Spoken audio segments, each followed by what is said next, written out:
Welcome students. Today we'll do 2023 paper. Code number is 55C2. Section A question first.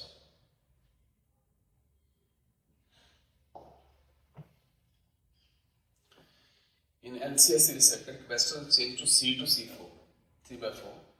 Resonant frequency will remain unchanged. Resonance frequency को unchange रखना है तो आपको बताना है inductance को कितना चेंज करना पड़ेगा L to L. For that what we have to do? Resonance frequency is given by 1 by 2 pi under root of L by LC. Resonance frequency. So because resonance frequency has to remain constant, that means 1 by 2 pi under root of LC is constant. That is constant. And for that LC should remain constant. LC should be constant. तो पहले L और C यही था, बाद में capacitance C by 4 होगी, new capacitance inductance आपको निकालनी है, C से C कट गया, तो L dash will become 4 times. So new inductance की वैल्यू 4 times है, न्यू इंडक्टेंस की वैल्यू 4 times है. That means N की वैल्यू जो हमारी वो 4 है, N is equal to 4 in this case. It is N is equal to 4. So that is question number 1 of this chapter. An electron moving with velocity Vx I cap plus Vy j cap moves through magnetic field. This. हमें बताना है उसके ऊपर कितना force लग रहा है. How much force is acting? Force का फॉर्मूला हमें पता है कितना होता है. Force is equal to Q V vector cross B vector. Electron का charge minus E, velocity Vx I cap plus Vy j cap. Cross product with Bx I cap minus By j cap.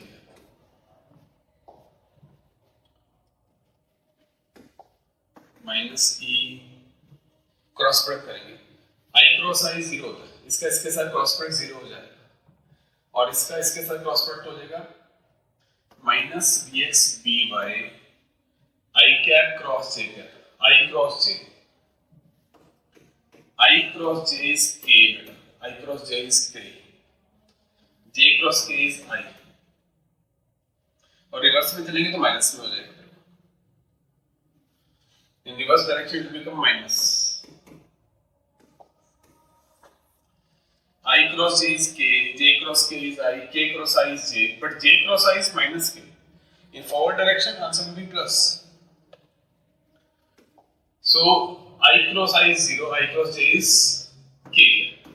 Next इसको इससे multiply करेंगे. j cross j तो 0 होगा, इसको इससे multiply करना है. देखो v by bx j cross I. What is j cross I? It is minus k cap. That means both the quantity becomes minus. Minus common आ जाएगा, दोनों में से बाहर आके माइनस माइनस प्लस हो गया. Plus e bx by k cap v by bx. So this is the answer, and this answer is matches with D. So option D is correct in this case. Now we come to the next question. Next question. Question number 3. A small bar magnet is placed. Small bar is placed near a magnet, और magnet उसको repel कर रहा है. तो बताओ बार किसका बना होगा? किस सिंपल का बना होगा? आयरन का नहीं हो सकता, आयरन फेरोमैग्नेटिक है, मैग्नेट्स को अट्रैक्ट करेगा. एल्यूमिनियम पैरामैग्नेटिक होता है, निकल फेरोमैग्नेटिक होता है. इसका आंसर है copper, because copper is a diamagnetic substance, so magnets को रिपेल करेंगे. ओके, इसके लिए आपको क्या करना पड़ेगा? जो एनसीईआरटी में एग्जांपल्स दिए हैं पैरामैग्नेटिक, फेरोमैग्नेटिक, डायमैग्नेटिक, उन एग्जांपल्स को आपको देखना पड़ेगा. Question number 4. माइनस की charge is not near a metal cube. Metal cube के पास माइनस की चार्ज लेके आ रहे हैं. This is a metal cube. इसके पास में माइनस की चार्ज लेकर के आ रहे हैं. अब माइनस की चार्ज लगो तो इंडक्शन होगी. इंडक्शन में क्या चार्ज डेवलप होंगे? जो नियर एंड है उसका पॉजिटिव चार्ज आएगा, अपोजिट चार्ज टू दिस वही सेम पे negative charge. So let us see what is the answer here. Induction है. Face near the charge becomes negatively and opposite face becomes positively charged. Next question, question number 5. Metal detector किस पे based है? तो metal detector effect is based on the phenomena of mutual induction. It is based on mutual induction. Metal detector में एक coil लगाई होती है, ठीक है। अब जो कॉइल है उसमें करंट चल रहा है, उसमें फ्लक्स है। जब कोई मेटेलिक ऑब्जेक्ट पास में आता है तो उस मेटेलिक ऑब्जेक्ट में एडी करंट्स प्रोड्यूस होते हैं, तो एक तरह से म्यूचुअल इंडक्शन है। The phenomena is mutual induction in this case. In Young's double slit experiment, the intensity of the screen is I naught at a point where part difference is lambda. The intensity at a point where part difference is lambda by 4 is, see, YDSC it is, YDSC में दो slits होती हैं, central maxima में, central maxima पर क्या होगा, ये screen है, यहाँ पे सेंट्रल मैक्सिमा की इंटेंसिटी आई नॉट कर दी हुई है। यहाँ सेंट्रल मैक्सिमा की तो नहीं दी हुई है, किसी और मैक्सिमा की दी हुई है। Path difference lambda means maxima, lambda 2 lambda 3 lambda ऐसे मैक्सिमा पोजीशन है, मतलब सभी मैक्सिमा की इंटेंसिटी आई नॉट है। तो ध्यान रखिए, सेंट्रल मैक्सिमा दे दे वर्ड या पार्ट डिफरेंस लैम्डा पे बोल दे, 2 लैम्डा बोल दे, सब मैक्सिमा कंडीशन है। और अगर मैक्सिमा पे इंटेंसिटी आई नॉट है तो ईच स्लिट की इंटेंसिटी आई नॉट बाय 4 होगी, आई नॉट बाय 4 होगी। Each slit will have intensity I nought by 4।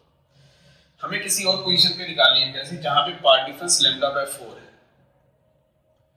सो पहला काम हम ये करते हैं कि जो पार्ट डिफरेंस है उसको फेज डिफरेंस में कन्वर्ट करते हैं। First we have to do this. उसके लिए रिलेशनशिप है x by lambda equal to 5 by 2 pi।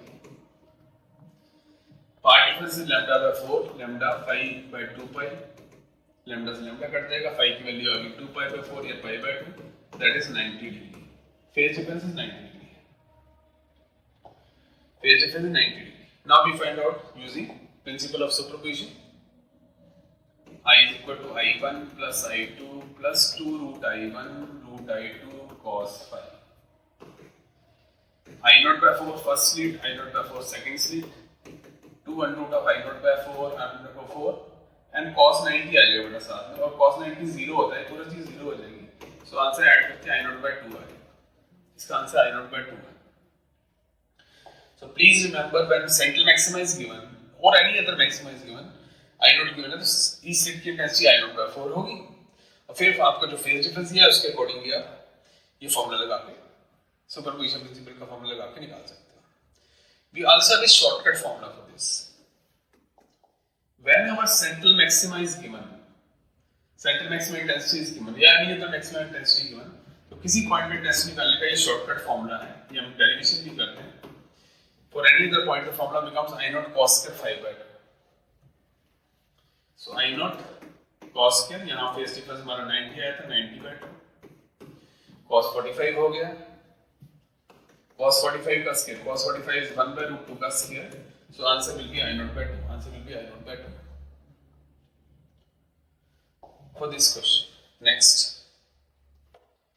इनमें से कौन सा ग्राफ सही है, आपको करेक्ट ग्राफ बताना है। डी ब्रोगली वेवलेंथ है, डी ब्रोगली का फॉर्मूला लैम्डा इक्वल क्या होता है h by 3, तो डी ब्रोगली वेवलेंथ मोमेंटम आपस में क्या है, inversely. This is the graph, inversely question का ग्राफ हाइपरबोलिक ग्राफ बोलते हैं। ये डायरेक्टली क्वेश्चन का ग्राफ है, ये भी डायरेक्टली क्वेश्चन है विद नेगेटिव स्लोप। ये पैराबोलिक ग्राफ है, ये तब होगा जब 1 की पावर 1 1 की पावर 2 हो। So answer is B part है।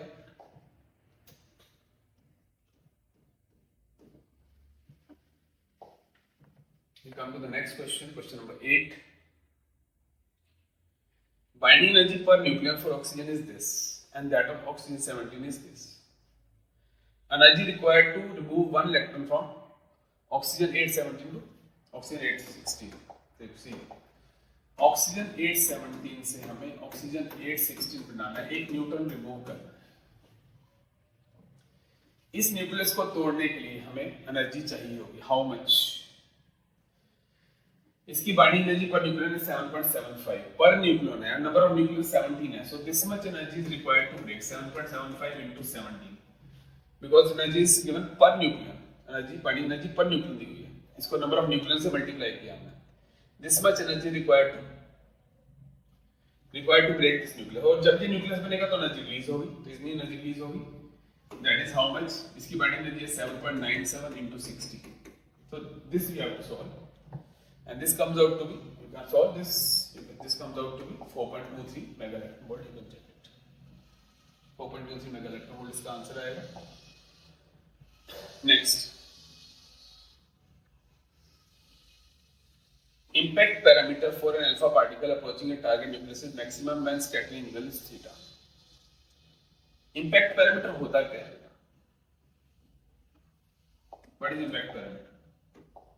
Suppose हमारे पास एक न्यूक्लियस है, अल्फा पार्टिकल इसके पास से जा रहा है, कोई अल्फा पार्टिकल यहाँ जाकर डिफ्लेक्ट हो रहा है, कोई यहाँ से जाकर थोड़ा कम डिफ्लेक्ट हो रहा है, तो पास में जाकर बहुत ज्यादा डिफ्लेक्ट हो रहा है। तो उन्होंने बोला है कि मैक्सिमम कब होगा? जो अल्फा पार्टिकल बिल्कुल न्यूक्लियस से टकराए उसका इम्पैक्ट पैरामीटर 0 होता है, और हाईएस्ट होता है जब बहुत दूर से जाए, that is B infinity. Highest value this becomes infinity, B is infinity, and in that case angle of scattering is 0 degree. In case of B 0, angle of scattering is 180 degree. So you have to remember this values. Easy है, कोई मुश्किल चीज नहीं है। तो इसका answer होगा 0 degree. जब इम्पैक्ट पैरामीटर मैक्सिमम होता है, बहुत दूर से जा रहा है particle, then angle of scattering is 0 degree. Question number 10, दो न्यूक्लियस के मास नंबर की रेशियो 1:27 है, तो उनकी डेंसिटी की रेशियो बताओ। देखो बेटा, डेंसिटी तो सभी न्यूक्लियस की सेम ही होती है, हम ये पार्टिकल प्रूव भी करते हैं, डेंसिटी सेम, रेडियस अलग अलग हो सकता है। अगर रेडियस पूछते हो r1/r2 होता a1/a2 की पावर 1/3, तो रेडियस अलग अलग होना था, बट डेंसिटी तो सबकी सेम ही होती है, इसलिए इसका आंसर डायरेक्टली इट इज 1:1। अगर रेडियस पूछा है तो 1/27 का क्यूब रूट, आंसर 1/3 आ जाना था आंसर।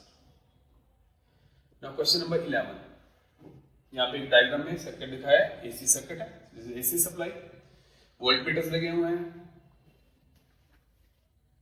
यहाँ पे करंट चल रहा है। सपोज जो करंट चल रहा है, करंट ऐसे आएगा, करंट का फेज अगर हम 0 डिग्री मान लें,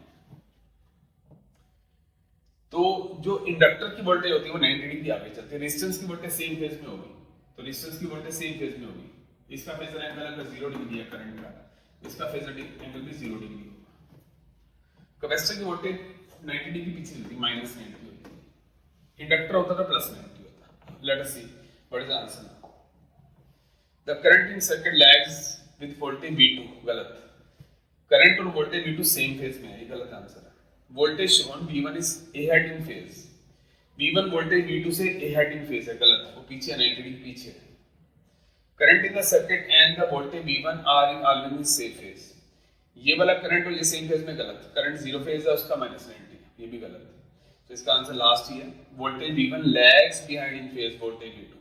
वोल्टेज V1 लैग कर रही है, वोल्टेज V2 से लैग कर रही है, पीछे चल रही है। तो इसका आंसर है D part is the correct answer. Correct answer is D. ऐसे डायग्राम में लिखो भाई, करंट का फेज 0 है, रेजिस्टेंस वाली वोल्टेज का फेज 0 है, कैपेसिटर वाली वोल्टेज का फेज -90 है, इंडक्टर की वाली वोल्टेज का फेज +90 है। लिख के आपका क्वेश्चन होगा। Question number 12, a plane wave is incident on a concave mirror, reflected wave जो स्फेरिकल वेव बनेगा उसका रेडियस बताना है आपको। So we have a concave mirror like this, concave mirror है हमारे पास, कनकेव मिरर है, यहाँ से पैरेलल बीम ऑफ लाइट आ रही है। हमें पता है कनकेव मिरर में हम क्या पढ़ते हैं, जो पैरेलल बीम ऑफ लाइट आएगी तो वो तो फोकस की तरफ जाएगी, rays will go towards the focus. तो वेवफ्रंट जो है वो पहले प्लेन वेवफ्रंट है, यहाँ पे प्लेन वेवफ्रंट है, बट बाद में क्या बन जाएगा, फिर स्फेरिकल वेवफ्रंट बन जाएगा। It will change to spherical, जो धीरे धीरे छोटा होता जा रहा है और इस पॉइंट पे इकट्ठा हो जाएगा, इसको बोलते हैं कन्वर्जिंग स्फेरिकल वेवफ्रंट। तो ये सबसे पहला जो स्फीयर बनी, सबसे पहला जो बना उसका रेडियस पूछ रहे हैं।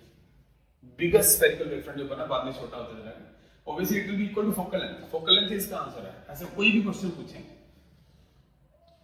जो कोई भी मिरर हो चाहे कुछ भी हो, अगर वो पूछेंगे जो वेवफ्रंट स्फेरिकल हुआ तो उसकी फोकल लेंथ, उसका रेडियस बताओ, तो it will be equal to focal length, but focal length will be equal to r/2।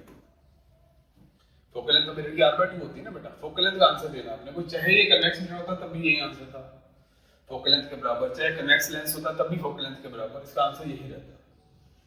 But in case of mirror focal length is r/2, इसका आंसर आएगा B part. Light of frequency 1.5 nu naught is incident on a photosensitive material of threshold frequency nu naught. If the frequency is kept constant, intensity is increased. जी, सबसे पहली बात तो है हमें ये check करना है फोटोइलेक्ट्रिक इमिशन हो भी रहा है कि नहीं हो रहा है।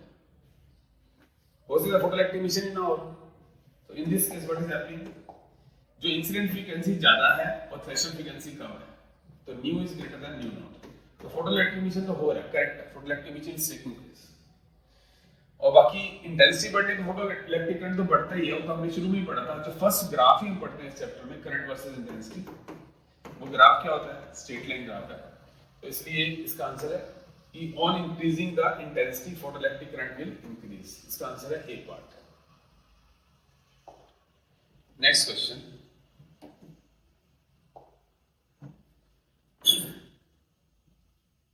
ये एक रेक्टिफायर की डायग्राम है। अगर हम सिंगल डायोड लगाते हैं तो ऑब्वियसली हाफ वेव रेक्टिफायर हो जाएगा, दो डायोड लगाते हैं तो फुल वेव रेक्टिफायर बन जाएगा हमारे पास, ठीक है। अब हमें बताना है कि कैपेसिटर कहां लगाना है। कैपेसिटर का काम क्या होता है, फिल्ट्रेशन करना। कैपेसिटर रोल इज फिल्ट्रेशन, जो आउटपुट होती है उसको फिल्टर करना। अब हाफ वेव रेक्टिफायर की आउटपुट ऐसे आएगी, अब उसको रेक्टिफाई करने का, तो उसको काम फिल्ट्रेशन करने का काम कैपेसिटर का होता है। वो क्या कर देगा, इसको फिल्ट्रेशन कर देगा, ऑलमोस्ट स्टेबल कर देगा उसको, मैग्नीट्यूड फिल्ट्रेशन का काम है। उसके लिए कैपेसिटर हमेशा लोड रेजिस्टेंस के पैरेलल में लगाया जाता है। तो उसका आंसर होगा सी पार्ट। सीरीज में नहीं लगा सकते हैं, ऐसे नहीं लगाना, सिर्फ लोड रेजिस्टेंस के पैरेलल में लगाना है। इसका आंसर है C part. Answer is C part. So now question number 15. In this question they are asking, a planar loop is rotated in magnetic field about an axis perpendicular to the field. The polarity of induced EMF changes once in each. So basically planar loop rotation की, ये तो basically AC generator की बात चल रही है बेटा। और AC जनरेटर में आपको पता है कि कैसी वेव होती है, how the wave is, जो EMF जनरेट होती है वो ऐसे होती है, positive negative positive negative. So the EMF and the current change direction after every half rotation. Half rotation के बाद पॉजिटिव से नेगेटिव, नेगेटिव पॉजिटिव हो जाता है। After every half rotation the direction of EMF changes. So इसका answer है half revolution। 15 का answer B part होगा। Now we come to session reason questions. Question number 16. जैसे मैंने पहले बताया था, session reason question जब भी करना है आपने, तो आपने रीजन को नहीं पढ़ना है, पहले सेशन को पढ़ो, उसी से आंसर देने की कोशिश करो, रीजन अपने आप फाइंड आउट करो। The temperature coefficient resistance is positive for metals and negative for semiconductor. बिल्कुल ठीक है, ये टेंपरेचर कोएफिशिएंट वाला टॉपिक करते हैं। R = R0 1 + alpha delta T। ये जो अल्फा की वैल्यू है मेटल के लिए पॉजिटिव होती है और सेमीकंडक्टर्स के लिए नेगेटिव होती है। सेमीकंडक्टर्स के लिए नेगेटिव होता है। उसका आंसर आपको पता है, मेटल्स में क्या होता है, कर्नल्स अपनी जगह पर वाइब्रेट करते हैं, और जब टेम्परेचर बढ़ता है कर्नल्स ज्यादा वाइब्रेट करते हैं, इलेक्ट्रॉन का चलना मुश्किल कर देते हैं, जिससे रेजिस्टेंस बढ़ जाती है। और सेमीकंडक्टर, इसका आंसर इससे दे सकते हो, ρ = m/ne² tau। मेटल्स के केस में रिलैक्सेशन टाइम डिक्रीज हो जाता है टेम्परेचर बढ़ने में, जल्दी टक्कर होने लगती है, इलेक्ट्रॉन्स के कोलिजन्स बढ़ जाते हैं, तो रिलैक्सेशन टाइम डिक्रीज करता है, रेजिस्टिविटी बढ़ती है, अल्फा पॉजिटिव होता है। सेमीकंडक्टर्स में electron jumps from valence band to the conduction band. जितना आप गर्म करोगे उतने मोर इलेक्ट्रॉन वैलेंस बैंड से किसमें जाएंगे, कंडक्शन बैंड में जाएंगे, और नंबर ऑफ इलेक्ट्रॉन्स बढ़ते जाएंगे, n बढ़ता जाएगा, रेजिस्टिविटी डिक्रीज होगी। This is the answer.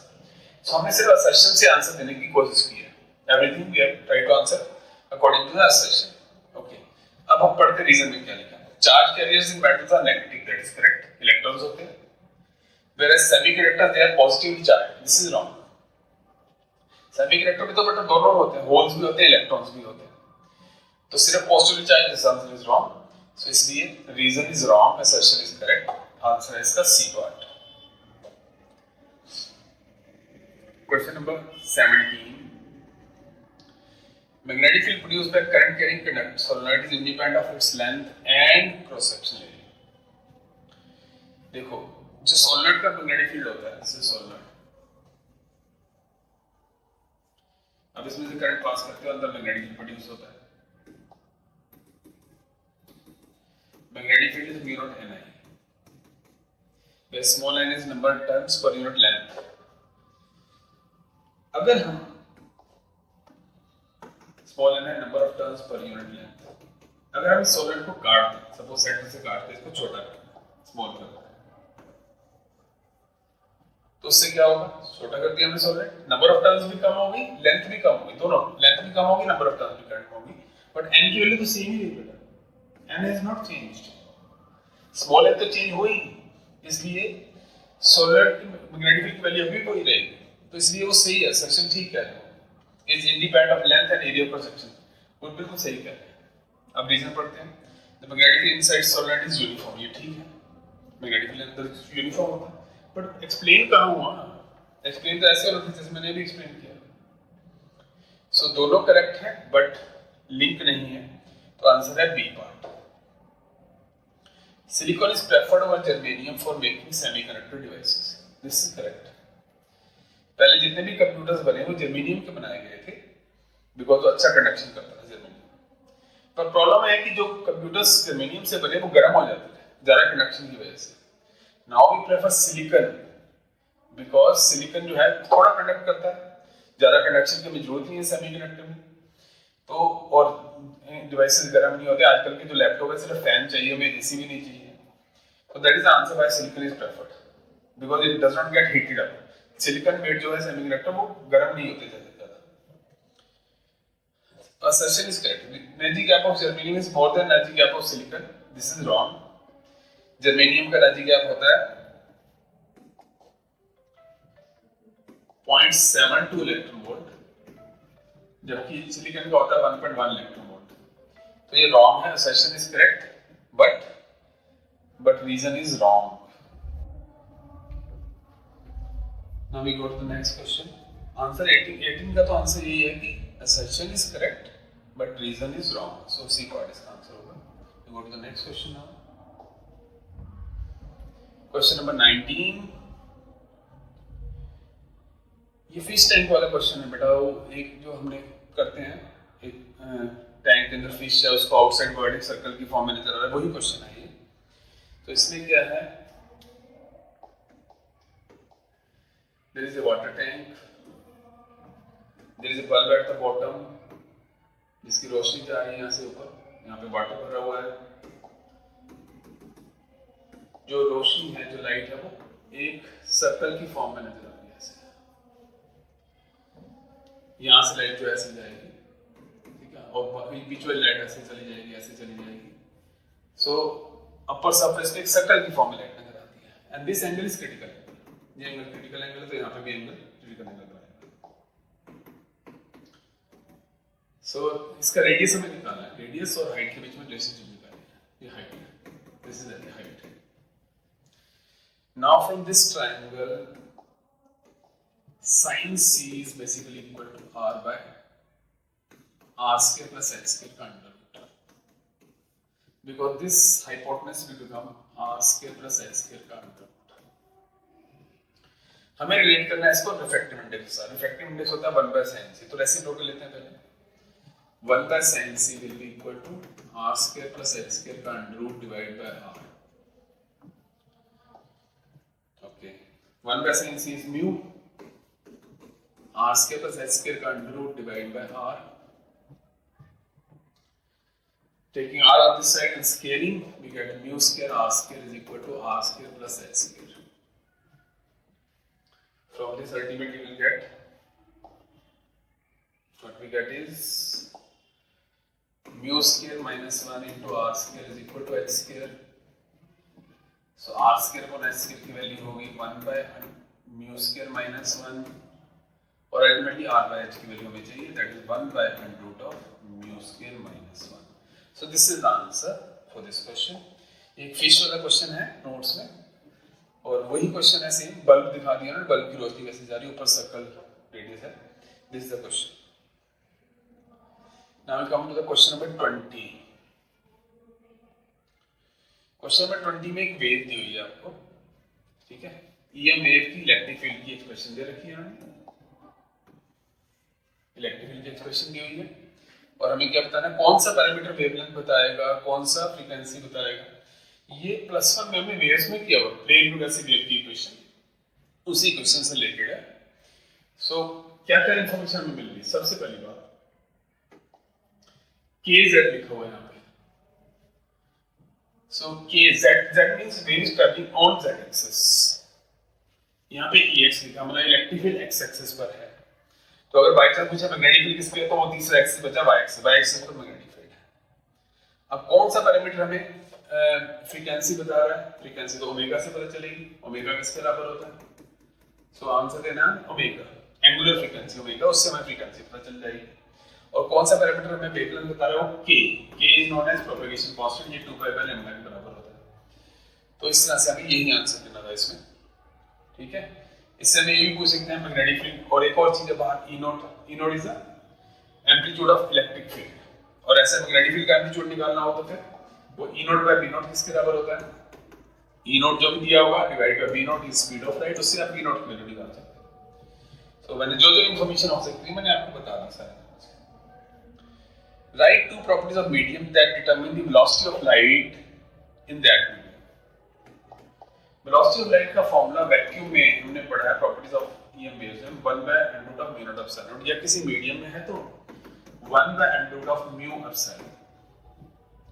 So basically velocity of light in a medium depends on permeability and permittivity, that is electric nature of material and magnetic nature of material. इसका answer ये देना। A sphere of radius r1 closing charge q1, देखो यहाँ पे दो spheres दी हैं, दो spheres दी हुई हैं।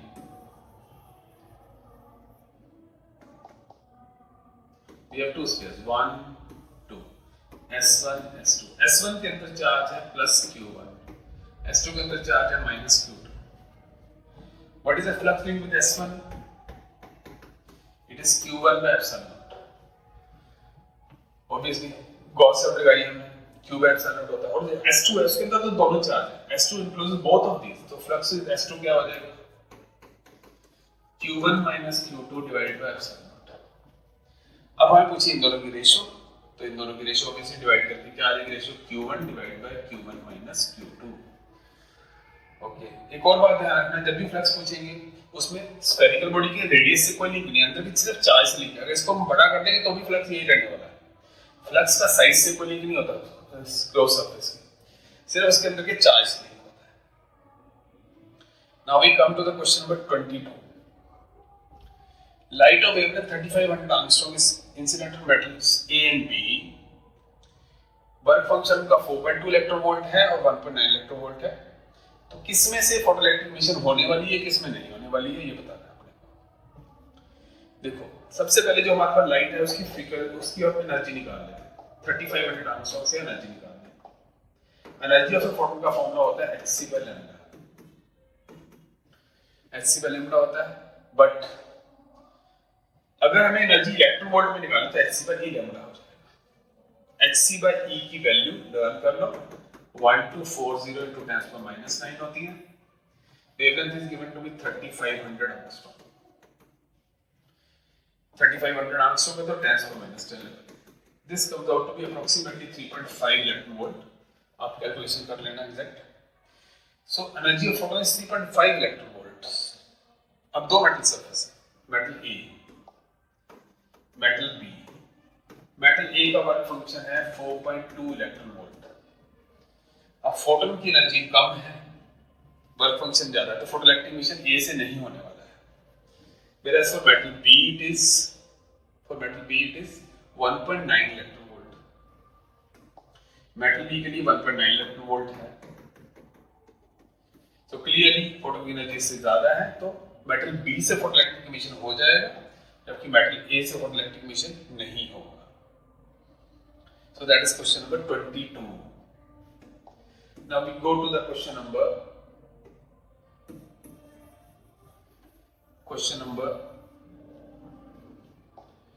23. Uniform electric field is along x-axis 500. OB/AR 3 points, ठीक है। देखो ये हमारा x-axis है, O पॉइंट यहाँ पे है 0 0 पर, A पॉइंट हमारा कहाँ पर है 4 0 पर, B पॉइंट हमारा 0 3 पर। इलेक्ट्रिक फील्ड ऐसे चल रहा है, पॉजिटिव एक्स-एक्सिस पे चल रहा है। इलेक्ट्रिक फील्ड की डायरेक्शन में पोटेंशियल डिक्रीज करता है, तो क्लियरली O पे पोटेंशियल ज्यादा होगा, A पे कम होगा। इलेक्ट्रिक फील्ड के परपेंडिकुलर पोटेंशियल चेंज नहीं करता, सो O और B का पोटेंशियल सेम रहेगा. O and B have same potential, O and A different, but O का पोटेंशियल ज्यादा, A का पोटेंशियल कम है, बिकॉज इलेक्ट्रिक इंडक्शन में पोटेंशियल डिक्रीज करेगा. तो हमें पोटेंशियल डिफरेंस बताना बस. What is potential difference between O and A? अगर हम इलेक्ट्रिक के पैरेलल चल रहे हैं, potential difference simply ED. Obviously O का जा रहा है, O minus A is ED 500 and distance between O and A is 4 centimeter. Distance I think is in centimeter. Yes, in centimeter. तो 4 by 100 हो गया. So that becomes 20 volt. और A में 20 volt का पोटेंशियल डिफरेंस है. और O और B में कोई पोटेंशियल डिफरेंस नहीं है क्योंकि इलेक्ट्रिक फील्ड का परपेंडिकुलर पोटेंशियल चेंज नहीं करता. So O और B में potential difference is 0. That is question number 23. Now we come to the question number 23 का or part. This is or part of this question. Either you can do this question or you can do this question. ये question पिछले set में हमने किया हुआ पहले भी question, दोबारा से मैं समझाया था. Already done this question. इसमें क्या है, हमारे पास एक ट्रायंगल के ऊपर 3 चार्जेस पड़े हुए हैं. 1 microcoulomb, -1 microcoulomb, -1 microcoulomb and 2 microcoulomb. Distances are 1 meter, 1 meter, 1 meter. अब इन चार्जेस को हमें शिफ्ट करना है यहाँ से उठा करके इनके मिड पॉइंट्स में, यहाँ पर शिफ्ट करना है, मिड पॉइंट्स पे शिफ्ट करना है. जब आप इनको मिड पॉइंट्स पे शिफ्ट करोगे तो ये डिस्टेंस इनके बीच का कम होकर 0.5 मीटर हो जाएगा. पहले 1 मीटर डिस्टेंस है, तो हमें इनिशियल पोटेंशियल एनर्जी निकालनी है और फाइनल पोटेंशियल एनर्जी निकाल करके फिर आपको बताना how much work done. What is the initial potential energy? Potential energy का फॉर्मूला होता है 1/4π0 Q1 Q2 by R. और हर एक पेयर्स हमें निकालना है. All pairs we have to take. 1/4π0 we take common. Okay. 1 microcoulomb charge, एक पे ये हो गया, एक पे ये हो गया, एक पे ये हो गया. 1 microcoulomb 10⁻⁶ minus 10⁻⁶ divided by distance is 1 meter. Okay. Next part is that is 1 microcoulomb, 2 microcoulomb divided by distance again 1, and last is this and this minus 1 microcoulomb, 2 microcoulomb divided by distance 1. So how much it becomes? Let us see. 9 to 10⁻⁹. 10⁻12 सब में से common आ रहा है. 10⁻6 becomes 10⁻12. ये बाहर आ गया सबका. और आ गया -1, again 2 and -2. So this becomes 2 से 2 cancel out हो गया. -9 into 10⁻³ joules. Initial potential energy this becomes.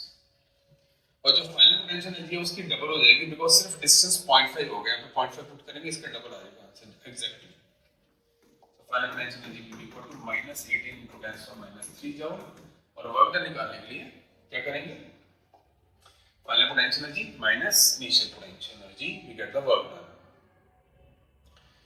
Similar question एक पिछले सेट में भी हमने किया था, बिल्कुल सेम पोटेंशियल एनर्जी वाला क्वेश्चन जरूर आता है, ध्यान दें, पेयर ऑफ चार्जेस बना करके. Question number 24. When is more power delivered to a light bulb? Just after it is turned on or when the glow becomes steady? इसका आंसर है कि power delivered starting में जाता है. When it is turned on. जब turn on करते हैं उस समय पे, जब हम turn on करते हैं उस समय पर फिलामेंट ठंडा है और फिलामेंट बना होता है टंगस्टन का. Tungsten is a metal. Filament अभी ठंडा है, उसकी रेजिस्टेंस अभी कम है. मेटल में जो होता है रेजिस्टेंस टेंपरेचर की डायरेक्ट इक्वेशन होती है. तो फिलामेंट ठंडा है, रेजिस्टेंस अभी कम है, और जो पावर आपको पता है, पावर का फॉर्मूला हमेशा क्या लेते हैं, what we take power v square. शुरू में रेजिस्टेंस कम है तो पावर ज्यादा कंज्यूम करेगा. थोड़ा गर्म हो जाने पर रेजिस्टेंस कम हो जाएगी, इसलिए पावर रेजिस्टेंस बढ़ जाएगी तो पावर कम कंज्यूम करेगा. तो जैसे स्विच ऑन करेंगे तो power it will consume more power. After some time, it will consume less power. B part. battery is connected first across the series combination and then across the parallel combination of three resistances R2, R3, R. In which case more power will be consumed? अगर आप इनको series में लगाओगे R, 2R, 3R and then battery, series में तो resistance add हो जाएगी, काफी ज्यादा रेजिस्टेंस हो जाएगी, 6R हो जाएगी रेजिस्टेंस। और पावर का फॉर्मूला अभी हमने पढ़ा है, रेजिस्टेंस बढ़ जाएगी तो पावर कम हो जाएगी। सीरीज में they will consume lesser power, और पैरेलल में लगाओगे तो पैरेलल में रेजिस्टेंस कम हो जाएगी। पैरेलल में लगाया आपने और फिर बैटरी लगाई तो पैरेलल में रेजिस्टेंस हो जाएगी 1/R is equal to 1/R dash will be equal to 1/R plus 1/2R। So parallel में तो बहुत कम रेजिस्टेंस हो जाएगी और रेजिस्टेंस कम होने की वजह से पावर कंजम्पशन बढ़ जाएगी। So in series this will consume lesser power, in parallel it will consume more power. That is question number 24. Because power और रेजिस्टेंस आपस में इनवर्सली है, सीरीज में रेजिस्टेंस बढ़ जाती है, पैरेलल में रेजिस्टेंस कम हो जाती है बेटा। We go to the next question. This is on photoelectric effect.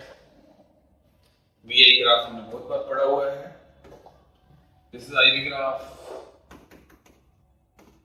ये ग्राफ ऐसे होता है, ये हमारा स्टॉपिंग पोटेंशियल जो कि फ्रीक्वेंसी पे डिपेंड करता है, ये हमारा सैचुरेशन करंट जो कि इंटेंसिटी पे डिपेंड करता है,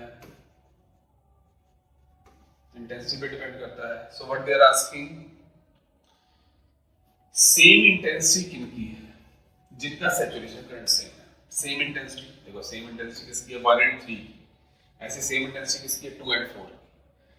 सो दैट इज बिकॉज़ ऑफ आपने जस्टिफाई कैसे करना है, intensity will be same, that means their saturation current will be same.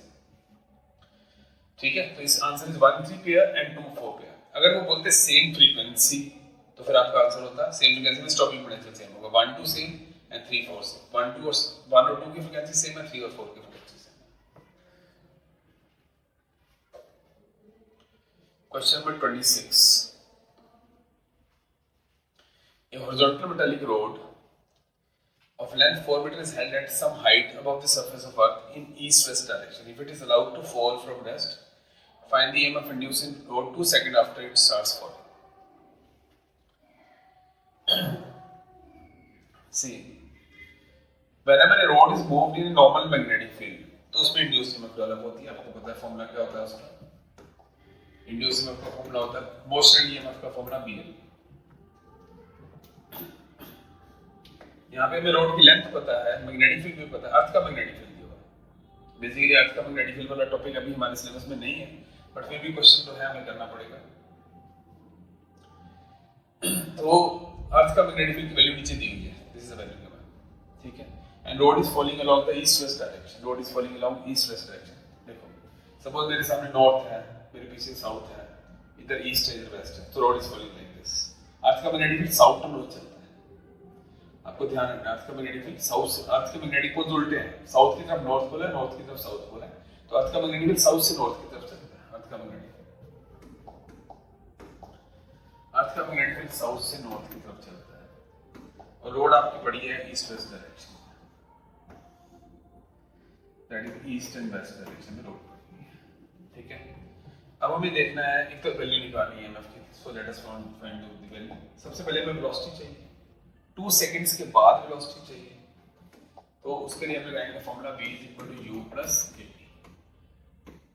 Initial velocity 0, it is falling under gravity, acceleration 10 है, टाइम 2।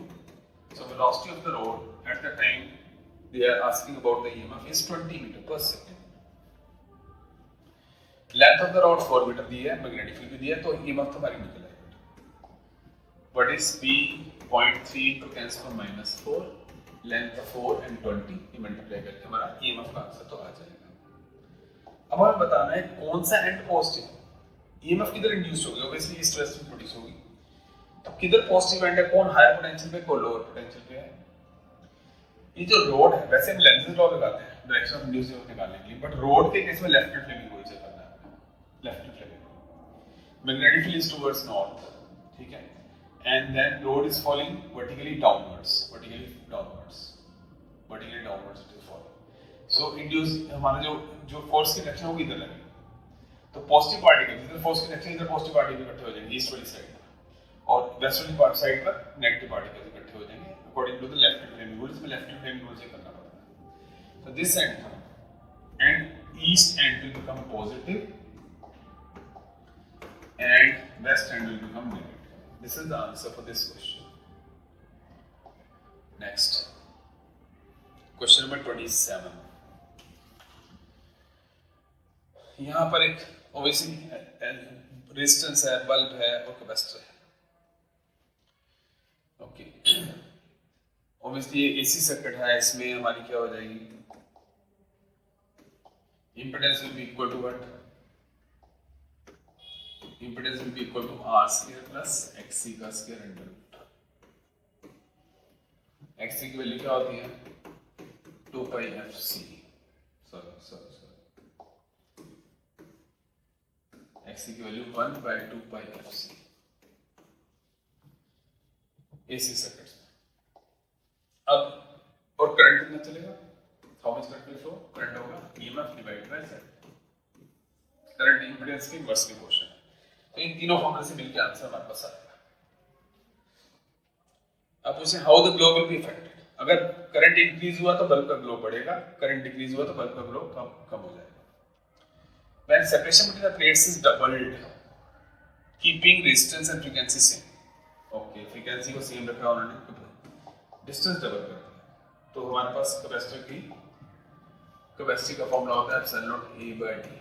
सो दो तीन स्टेप लगेंगे इसमें. Distance has been double, distance double capacity decrease होगी. ठीक है, सो ऐसे एरोस डाल लेते हैं. डिस्टेंस बढ़ाया हमने जिससे कैपेसिटी कम होगी. कैपेसिटी के कम होने से एक्सी बढ़ गया, एक्सी के बढ़ने से इंपीडेंस बढ़ गई, इंपीडेंस बढ़ गई तो करंट कम हो गया, करंट डिक्रीज हो गया. So glow will be decreased, glow will be decreased. Okay, second part क्या कह रहे हैं, resistance is decreased keeping the value of capacitor C, सब एवरीथिंग कांस्टेंट. रेजिस्टेंस को कम कर रहे हैं, रेजिस्टेंस को कम कर रहे हैं तो रेजिस्टेंस को कम किया, impedance will decrease. Impedance will decrease means current will increase. That means glow of the bulb will increase in this case. Last, frequency is decreasing. बाकी सब सेम है, frequency को कम कर रहे हैं. Okay, frequency को decrease करेंगे तो XC बढ़ेगा, XC के बढ़ने से impedance बढ़ेगी, impedance बढ़ेगी तो करंट कम हो जाएगा. So glow will decrease in this. इस तरह से कंसेप्चुअल क्वेश्चन है, बस आपको ऑर्डरली बताना है. 2-3-4 फॉर्मूले लगे, प्लीज देख लो ध्यान से. इंपीडेंस का फॉर्मूला, एक्सी का फॉर्मूला, सी का फॉर्मूला एंड करंट फ्लोइंग का फॉर्मूला सारे मिलाकर के इसका आंसर हमें देना था.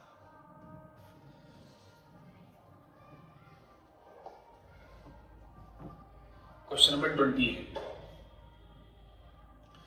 An electron in hydrogen atom jumps from second excited state to first excited state. Second excited state means third orbit. First excited state means second orbit. तो कौन सी सीरीज हुई भाई, थर्ड से सेकंड में आ रहा है. See first orbit, second orbit, third orbit. This is ground state, this is first excited state, this is second excited state. Second excited state first में आ रहा है, तो सेकंड में आ रहा है मींस थर्ड से 2 में आ रहा है, 3 से 2 में. So it is Balmer series, obviously it is Balmer series. Name spectrum series. Okay, Balmer series है. और क्या पूछा, find the ratio of wavelength of most energetic spectral lines in Balmer series to the president line. Most energetic line कौन सी होती है, सबसे ज्यादा एनर्जी वाली लाइन होती है हमेशा लिमिटिंग लाइन. लिमिटिंग लाइन जो होती है हमेशा मोस्ट एनर्जेटिक लाइन होती है, क्योंकि इसमें सबसे एनर्जी डिफरेंस होगा 2 ऑर्बिट्स के बीच में. तो बामर सीरीज की मोस्ट एनर्जेटिक और प्रेसिडेंट सीरीज की मोस्ट एनर्जेटिक. फॉर्मूला हमारे पास क्या होगा, Rydberg formula is 1 by lambda is equal to r 1 by 1 square minus 1 by n1 square minus 1 by n2 square. Okay, now this is Balmer series most energetic and then Preston's. पहले Balmer series की most energetic ले लेते हैं. 1 by lambda b क्या है, तो Balmer series की most energetic it will be from 2 square from infinity, limiting line, infinity to 2. This becomes 1 by lambda b r 1 by 4. 1 by b to 0 हो जाएगा, रेसिप्रोकल लेकर के lambda b की value आ गई 4 by r. Most energetic line of Balmer series. Now most energetic of Pastel series. Pastel में electron हमेशा किसमें आता है? Lyman Balmer Pastel थर्ड में आएगा. So 1 by lambda p or 1 by 3 square minus 1 by infinity का square. 1 by lambda p r by 9 reciprocal ले लो 9 by r 9 by r. So इनकी रेशियो क्या आई फिर हमारे पास डिवाइड कर दो. Lambda b divided by lambda p is 4 by r divided by 9 by r. So answer becomes 4 by 9 is the answer for this. Most energetic Balmer to most energetic Pastel series. Okay. Now इसका और part पे आ जाते हैं. और part में क्या कह रहे हैं देखते हैं. Let us see what they are saying in or part. An alpha particle having kinetic energy k approaches the nucleus of atomic number z. It gets close to nucleus and the approaching distance v. Reverse distance of closest approach की बात चल रही है बेटा. उसकी वो निकालनी है, हमें डेरिवेशन करनी है. ओके. आपको पता है कि ये न्यूक्लियस है हमारा z ही. यहाँ से अल्फा पार्टिकल आ रहा है ऐसे. अल्फा पार्टिकल की के चार्ज होता है +2e. यहाँ पर रुक के वापस जाएगा. It will stop here and then will go back. यहाँ पे जो उसकी काइनेटिक एनर्जी है, यहाँ पे आके क्या बन जाएगी उसकी पोटेंशियल. उससे हम डेरिवेशन करते हैं डिस्टेंस ऑफ क्लोजेस्ट अप्रोच की. So kinetic energy becomes potential energy. Potential energy का formula 1 by 4 pi epsilon naught. Alpha particle पे चार्ज 2e, न्यूक्लियस पे charge ze divide by distance 1 by 4 pi epsilon naught q1 q2 by r. तो इससे r not का formula 1 by 4 pi epsilon naught 2ze square by r naught. That is divided by kinetic energy of the alpha particle. That is the distance of close approach derivation. बहुत important derivation ध्यान रखना. Rutherford model भी आ सकता है, ये भी आ सकता है. उसके साथ ही गीगर-मार्शन एक्सपेरिमेंट भी कहते हैं उसको, रदरफोर्ड एक्सपेरिमेंट को. सेकंड पार्ट क्या है? Proton and alpha particle approach target nucleus with equal velocities. उनके डिस्टेंस ऑफ क्लोजेस्ट अप्रोच की रेशियो निकालनी है. देखो ये तो हमने अभी जो कैलकुलेशन की है वो अल्फा पार्टिकल के लिए कर ली. ठीक है. डिस्टेंस ऑफ क्लोज अप्रोच की रेशियो निकालनी है. ठीक है. दोबारा से कर लेते हैं एक बार. अल्फा पार्टिकल के लिए क्या हुआ? Kinetic energy half mv². Velocity same है. 1 by 4 pi epsilon naught 2e ze divided by r naught. तो r naught की वैल्यू होगी हमारे पास 1 by 4 pi epsilon naught 4ze square divided by m and v alpha square. Mass of alpha particles. Okay. Now in case of proton, अगर ये proton होगा तो इसका charge +c होगा. It will not be 2e, it will B +c. तो इन that case this of close approach, this was for alpha particle and for proton, it will become 1 by 4 pi epsilon. यहाँ पे charge 1 ही आएगा तो ऊपर बन जाएगा हमारे पास z 2z इसके बिकॉज चार्ज 1 ही आएगा divide by mass of proton and velocity of proton. Velocity तो दोनों की सेम ही थी. जब हम डिवाइड करेंगे वेलोसिटी तो कट जाएगा, बाकी सब कुछ कैंसिल आउट हो जाएगा. r alpha upon r p क्या बचेगा हमारे पास answer? 1 by 4 pi epsilon cancel out, z square cancel out, velocity cancelled out, 4 by 2 आ जाएगा और मास ऑफ प्रोटॉन डिवाइड में ऊपर चला जाएगा. कोई यहाँ नीचे डिवाइड ऊपर चला जाएगा डिवाइड में मास ऑफ 4 by 2. प्रोटॉन का मास 1, अल्फा पार्टिकल का मास 4. So answer will be 1:2. Distance of close approach 1:2 हो जाएगा. So that was very good question. That is question number 28. Now we come to the question number 20. Distance of close approach की derivation दी थी बेटा, but एक बार alpha particle से करनी थी, एक बार प्रोटॉन से करनी थी. सेम वेलोसिटी दी थी और डिस्टेंस ऑफ क्लोज अप्रोच का रेशियो पूछी थी. Now this is question based on wave optics. Diffraction के केस में which will be dominant pattern कौन प्रोड्यूस करेगा, ब्लेड्स या फिंगर्स? देखो डायफ्रैक्शन में हमें स्लिट बहुत थिन स्लिट चाहिए, फिंगर से तो बन नहीं सकती, ब्लेड से बन सकती है। एनसीईआरटी ने डायग्राम दी है, ब्लेड से बना के दिखाई इन्होंने। इसका आंसर डोमिनेंस बनेगा अगर ब्लेड्स को यूज करेंगे, 2 ब्लेड्स को ऐसे रखेंगे। ओके, क्वेश्चन नंबर 29 का इस सेकंड पार्ट। सिंगल स्लिट है, ऑब्वियसली डायफ्रैक्शन की बात चल रही है। डबल स्लिट होता है YDSC हो जाता है, यानी डबल स्लिट एक्सपेरिमेंट। ये सिंगल स्लिट बोला उन्होंने, सिंगल स्लिट एक्सपेरिमेंट। वेवलेंथ दी है, स्लिट विड्थ दी हुई है। तो हमें क्या पूछा है, 2 डार्क लाइंस के बीच का on the either side of central max की विड्थ पूछी। सिंगल स्लिट है हमारे पास, यहां पर ऐसे पैटर्न बन रहा है, डायफ्रैक्शन पैटर्न। ये सेंट्रल मैक्सिमा के 2 साइड पे जो डार्क में उनके बीच का डिस्टेंस पूछा था बेसिकली, और कुछ नहीं, सेंट्रल मैक्सिमा की विड्थ ही पूछी है। सेंट्रल मैक्सिमा की विड्थ होती है 2 lambda D by 2 lambda D by. तो 2 लैम्डा की value 6000 into 10⁻⁻10। Distance of screen is 1.5 meters, 1.5 meters, and slit width is 1 into 10⁻⁻4. That is the distance between 2 dark lines on either side of central maxima, या central maxima की width एक ही बात है। और दूसरा पूछा angular spread of first minima. First minima का angular spread, ये फर्स्ट मिनिमा है हमारे पास, यहाँ से उसका एंगुलर स्प्रेड पूछ रही है। ये एंगल होता है लैम्डा बाय ए, इधर भी होता है लैम्डा बाय ए। टोटल जो एंगुलर स्प्रेड होती है सेंट्रल मैक्सिमा की 2 लैम्डा बाय ए होती है। लैम्डा बाय ए की वैल्यू निकालनी है, again lambda by A value put करके आप निकाल सकते हो। लैम्डा बाय ए की वैल्यू बतानी है। और part, what will be the color of central bright fringe in Young double slit experiment if the monochromatic source is replaced by source of white light?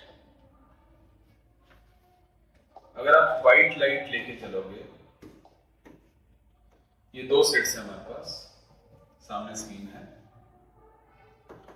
अगर यहां से जो लाइट ले रहे हैं व्हाइट लाइट, तो व्हाइट लाइट में सारे कलर्स हैं बेटा, सबके अपने अपने मैक्सिमा बनेंगे। तो यहाँ पर सभी कलर्स के मैक्सिमम, जैसे वायलेट का अपना पैटर्न बनेगा, रेड का अपना पैटर्न बनेगा, सब कलर्स का अपना अपना पैटर्न, सब कलर्स अपने अपने फ्रिंजेस बनाएंगे। सबसे बड़ी जो फ्रिंज होगी वो रेड कलर की होगी, क्योंकि इसकी वेवलेंथ सबसे ज्यादा, फ्रिंज विड्थ होती है लैम्डा डी बाय, सबसे बड़ी वेवलेंथ इसकी बनेगी। तो यहाँ पर जो सेंट्रल मैक्सिमा उसमें सारे कलर्स आएंगे, तो व्हाइट आउट बन जाएगा, और उसके जो एजेस होंगे वो रेड कलर। तो इसमें कुछ कलर फ्रिंजेस नजर आएंगे आपको अगर व्हाइट लाइट यूज करोगे तो, because we are not using monochromatic light, तो इसलिए कलर फ्रिंजेस नजर आएंगे। सेंट्रल मैक्सिमम व्हाइट कलर का ब्राइट नजर आएगा with red edges. Next part, YDSC में स्लिट्स के बीच का डिस्टेंस दिया है स्मॉल डी, कैपिटल डी दिया हुआ है आपको। Distance between the central bright fringe and the sixth bright fringe is found to be 1.8 centimetre. Wavelength निकालनी है। अब मैक्सिमा की जो पोजीशन होती है बेटा, यहां पर उन्होंने बोला है सिक्स्थ ब्राइट फ्रिंज, जो ब्राइट फ्रिंज की पोजीशन होती है, नेट मैक्सिमा की पोजीशन होती है n lambda d by d। Sixth bright fringe है y6, ये 6 lambda d by d, 6 lambda d by d। y6 की वैल्यू कितनी है 1.8 into 10⁻⁻2 सेंटीमीटर्स में दिया हुआ है। 6 lambda is given to be, lambda तो निकालना ही है बेटा, capital D is given to be 1.5 metres, और स्मॉल डी की वैल्यू दी हुई है आपको 0.3 मिलीमीटर, 0.3 into 10⁻3। तो आप कैलकुलेशन करके लैम्डा की वैल्यू निकाल के बताओगे इसमें। ऐसे ही न्यूमेरिक मैंने बहुत सारे सेट्स देख लिए, सभी में ऐसे क्वेश्चन आते हैं, same similar questions in diffraction and similar question in young double slit experiment. Numerical छोटे-छोटे से न्यूमेरिकल आते हैं, ध्यान से इसको फॉलो कर लो, फॉर्मूले अच्छे से आते हैं बेसिकली। 100% कोई ना कोई फॉर्मूला न्यूमेरिकल बेस्ड क्वेश्चन होगा, डायफ्रैक्शन के फॉर्मूले या यंग डबल स्लिट एक्सपेरिमेंट के फॉर्मूले। Question number 30, it is not advisable to use a galvanometer as such to measure current directly। Current को मेजर करना है अगर हमें किसी सर्किट में, तो हमें इसको डिवाइस को सीरीज में लगाना पड़ेगा। मान लो ये रेजिस्टेंस है, हमें करंट मेजर करना है, सीरीज में गैल्वेनोमीटर लगा दिया और फिर हमने बैटरी लगा दी। So why this is not advisable? उसका रीजन ये है कि गैल्वेनोमीटर की रेजिस्टेंस काफी हाई होती है, लगभग आप अगर लैब में जाकर टेस्ट करोगे तो 100 ओम के आसपास इसकी रेजिस्टेंस है। तो अगर आपने 100 ओम की रेजिस्टेंस एक्स्ट्रा लगा दी तो फिर तो वो करंट ही चेंज कर देगा, सही मेजरमेंट ही कहां देगा वो। That's why galvanometers are not used for measurement of current. They are generally used for null deflection. Meter में आपने यूज किया होगा तो null deflection के लिए यूज करते हैं। करंट मेजर करना है तो हम यूज करेंगे ammeter, because ammeter has very low resistance, इसलिए galvanometer इज नॉट एडवाइजेबल। तो करंट ही चेंज कर देगा सर्किट का, उसकी रेजिस्टेंस हाई होती है। Why should be the value of resistance connecting parallel to galvanometer be low? तो जब हम galvanometer को एमीटर में कन्वर्ट करते हैं तो एक लो रेजिस्टेंस पैरेलल में लगाते हैं, यहाँ पे लो रेजिस्टेंस लगा देंगे जिसको शंट बोलते हैं, so that maximum of the current will pass through the shunt, not through galvanometer. galvanometer से कम करंट जाएगा, नहीं तो galvanometer बर्न हो सकता है, तो maximum current will pass through the shunt. That is why it is connected in parallel. उसकी resistance को लो करना है आपने ताकि वो एमीटर की तरह से काम करे, तो पैरेलल में लो रेजिस्टेंस लगाएंगे। Is the reading shown by meter in second less than or more than the actual value of current flowing in the circuit? उसका आंसर है लेस देन ही होगी बेटा, क्योंकि जब आप किसी सर्किट में एक रेजिस्टेंस है, बैटरी है, कुछ करंट चल रहा है, अगर आपने यहाँ पे मीटर लगा दिया तो एमीटर की भी तो कुछ रेजिस्टेंस है, तो वो करंट को डिक्रीज ही कर देगा और रेजिस्टेंस बढ़ा देगा, but that is very minute, क्योंकि एमीटर की रेजिस्टेंस बहुत लो होती है। अगर आइडियल एमीटर को होती है फिर तो कोई इफेक्ट ही नहीं है, तो हम कहेंगे कुछ इफेक्ट नहीं, बट करेक्टली थोड़ा सा करंट डिक्रीज करता है एमीटर के लगने से। Now we go to the section D part. 5 mark questions आ गए हमारे पास। ये पेपर हमारा 2023 का है, ध्यान रहे, अभी आजकल थोड़ा सा चेंज हो गया है system. Draw a ray diagram for the formation of real and diminished image of object kept in front of concave mirror and hence derive the mirror equation. तो मैंने पहले भी एक लेक्चर में बोला था कि जो मिरर इक्वेशन है उसमें आपको केस स्पेसिफाइड हमेशा, ये अपनी मर्जी से नहीं आप कर सकते हो, केस में भी गिवन ये केस लेके आप मिरर इक्वेशन ट्राई करो। सेम यहाँ पे उन्होंने वही किया है। कब रियल इमेज और डिमिनिश्ड इमेज कब बनती है? जब object is placed beyond 2f। ये हमारे पास कनकेव मिरर है, ये पोल है, ये फोकस, ये 2f। अगर आप ऑब्जेक्ट को बियॉन्ड 2f रखोगे, यहाँ पे रखोगे, तो हमेशा रियल एंड डिमिनिश्ड इमेज बनेगी आपकी। देखते हैं कैसे बनेगी। जो रे यहाँ से पैरेलल जाएगी that will pass to the focus, जो पोल पर जाएगी रे उतने एंगल पर वापस आएगी, same angle of incidence will be equal to angle of reflection, तो यहाँ पे इमेज बन जाएगी।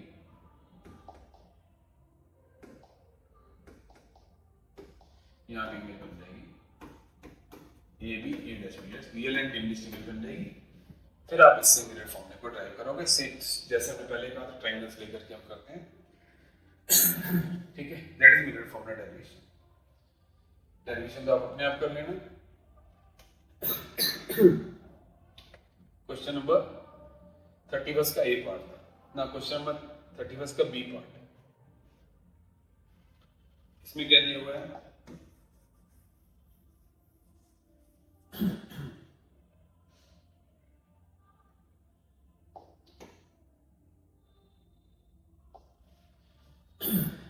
Concave mirror of focal length 10 cm produces a real image 3 times.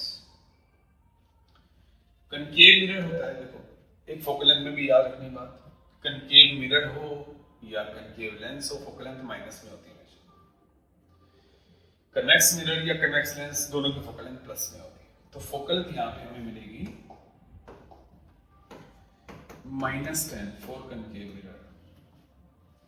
अब उन्होंने कहा रियल इमेज 3 टाइम्स, सो मैग्निफिकेशन हमें 3 टाइम्स दी है बट -3 दी है, क्योंकि रियल इमेज में माइनस होगा, रियल एंड इन्वर्टेड इमेज होती है। So these two things are provided. हमें बताना है ऑब्जेक्ट का डिस्टेंस क्या है। ओके, एम की वैल्यू क्या होती है for mirrors? It is -b by minus से माइनस कट के अब इक्वल टू 3u हो गया। अब मिरर फॉर्मूला लगाते हैं, 1/f is equal to 1/v plus 1/u। Focal length -10, B की जगह 3u कर दो, टेक एलसीएम, 3u एलसीएम हो गया, 1 + 3 4 आ जाएगा ऊपर, तो 3u will become -40 और u की वैल्यू आ जाएगी -40/3, ऑब्जेक्ट की पोजीशन होगी -40/3, -40/3 मतलब लेफ्ट की तरफ, मिरर से लेफ्ट की तरफ ऑब्जेक्ट पड़ा हुआ है। ठीक है, नेक्स्ट इसका और पार्ट करते हैं। Converging lens of focal length f1 and f2 are placed coaxially in contact. Write the expression for focal length of the combination की focal length निकालनी है आपको। डेरिवेशन है एक तरह से, हमें ये प्रूव करके दिखाना है कि 1/f = 1/f1 + 1/f, ये डेरिवेशन हमें करके दिखानी है इसमें।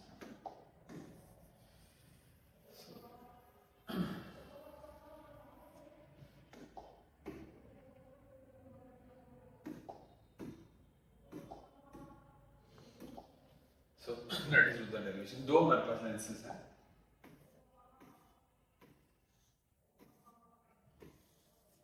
यहाँ पे हमारा ऑब्जेक्ट है, यहाँ से रे गई, इसने कन्वर्ज किया, फिर इसने अगर सेकंड नहीं आता तो यहाँ पे जाती है I1, फिर दूसरे ने भी कन्वर्ज कर दिया, अल्टीमेटली यहाँ पे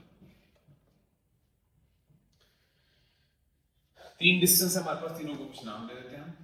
ओके, इसको डिस्टेंस का नाम दे देते हैं x, ये डिस्टेंस का नाम दे देते हैं y, इसको नाम दे देते हैं z। I1 की डिस्टेंस को कुछ नाम दे देंगे, इसको नाम दे देंगे z, तीनों को अलग अलग नाम दे देते हैं। पहले फर्स्ट लेंस पे लगाते हैं। फर्स्ट लेंस के लिए ये ऑब्जेक्ट है और I1 उसकी इमेज है फर्स्ट लेंस के लिए। For the first lens formula is 1/f = 1/v - 1/u, mirror lens formula. Focal length f1, image right पर बन रही है z पर, z, ऑब्जेक्ट लेफ्ट पे है -x, 1/f1 = 1/z + 1/x। Now for second lens का ये ऑब्जेक्ट है, ठीक है, the image of first is always object of second. अब ये जो ऑब्जेक्ट है वो राइट की तरफ है, 1/f = again फॉर्मूला, इसकी focal length 1/f2, image right पे बन रही है y डिस्टेंस पर, राइट पे y, ऑब्जेक्ट भी राइट पर है -1/z। तो ये दोनों पे हमने लगा ली क्वेश्चन। ओके, अब ऐड कर देते हैं 1/f1 + 1/f2 ऐड करते हैं। ऐड करने पर क्या होगा, देखो अब ये प्लस में माइनस में 1/z कट जाएगा, बचेगा 1/x + 1/y। ओके, ये तो हो गया, दोनों लेंस को अलग अलग करके हमने ऐड कर दिया। अब अगर इस पूरे को एक सिंगल लेंस मान लें तो ये ऑब्जेक्ट है और ये उसकी फाइनल इमेज है। Again we apply lens formula, image right की तरफ y, ऑब्जेक्ट लेफ्ट की तरफ -x, 1/f = 1/y + 1/x।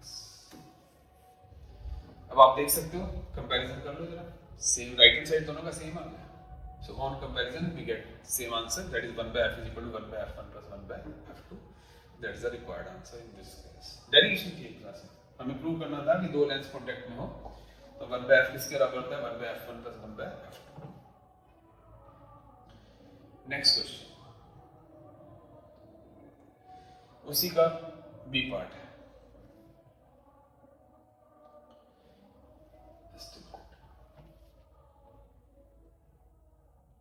ये जो हमारे पास चल रहा है, जो और पार्ट में हम कर रहे हैं, ए पार्ट हमने कर लिया, बी पार्ट उसका हमने कर लिया।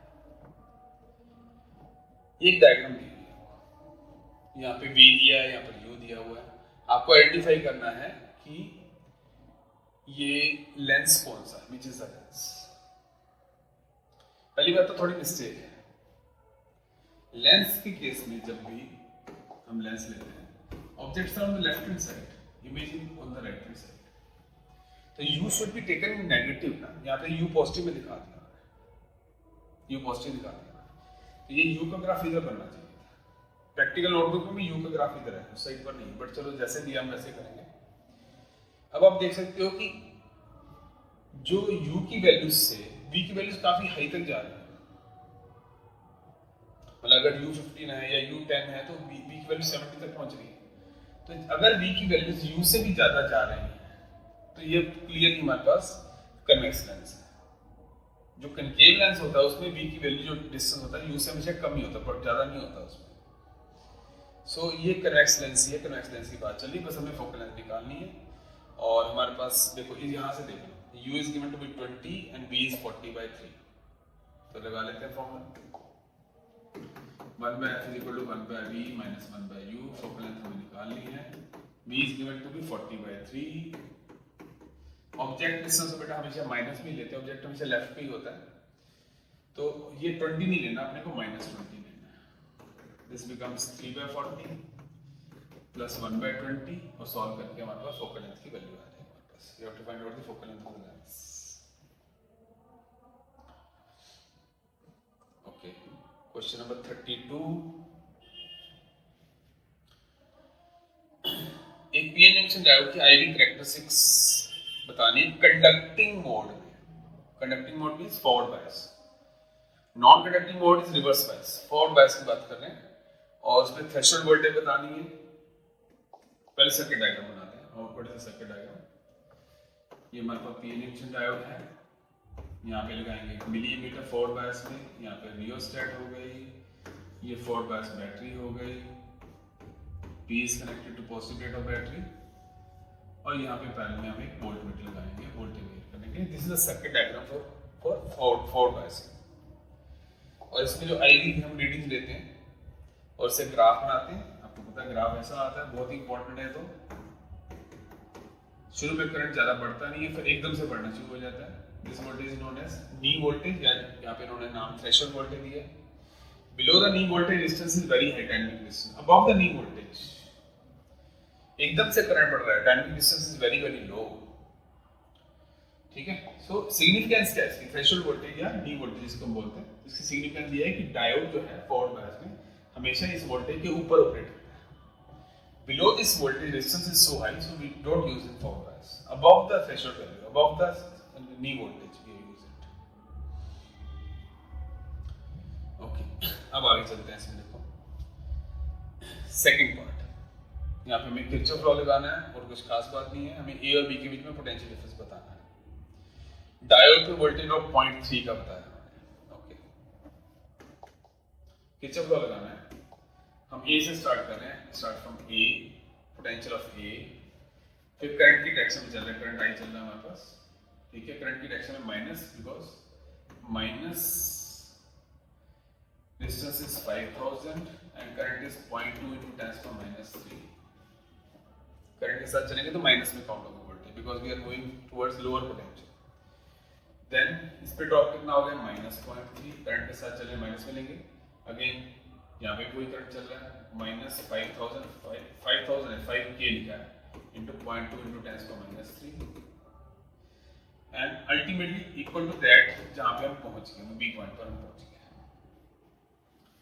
सो VA 1000 से कट जाएगा हमारा, 1 आ गया, -1 -0.3 -1 is equal to VB। So VA minus VB is basically equal to 2.3 volt. Simple हमारा किरचॉफ लॉ का क्वेश्चन था, बस साइन कन्वेंशन के अकॉर्डिंग हमें चलना था। ओके, इसका और पार्ट आ गया हमारे पास, ऊपर वाले का और पार्ट है। मेटल्स को बताना है हमें semi according to energy level diagrams. Obviously आपको पता है, एक वैलेंस बैंड होता है, एक कंडक्शन बैंड होता है। If gap is more than 3 electron volt then it is insulator, और अगर लेस देन 3 इलेक्ट्रॉन वोल्ट है तो सेमीकंडक्टर, और अगर ये ओवरलैपिंग कर रहे हैं आपस में, there is no gap, then it is metal. तो ये आपको एग्जांपल्स भी इसके, कौन सेमीकंडक्टर है कौन insulator, that is very important question, हर साल ये क्वेश्चन आया होता है, तो ध्यान से इसको करना है। In silicon diode the current increases from 10 mA to 20, voltage changes to this. Dynamic resistance निकालें, एक होती है रेजिस्टेंस, रेजिस्टेंस हम निकालते हैं ओमिक कंडक्टर्स में, क्योंकि उनकी रेजिस्टेंस चेंज नहीं होती है। PN junction diode is a non ohmic device. इसमें रेजिस्टेंस बदल नहीं है लगातार, ग्राफ में भी ग्राफ स्ट्रेट लाइन है ही नहीं। तो what is dynamic resistance? R dynamic is delta V upon delta R. Voltage is changing by 0.1 here, and current is changing by 10 milliampere. 10 to 20, 10 milliampere. 10 to 10 to minus 3. So this becomes 100 by 10. 10 ohm is the answer.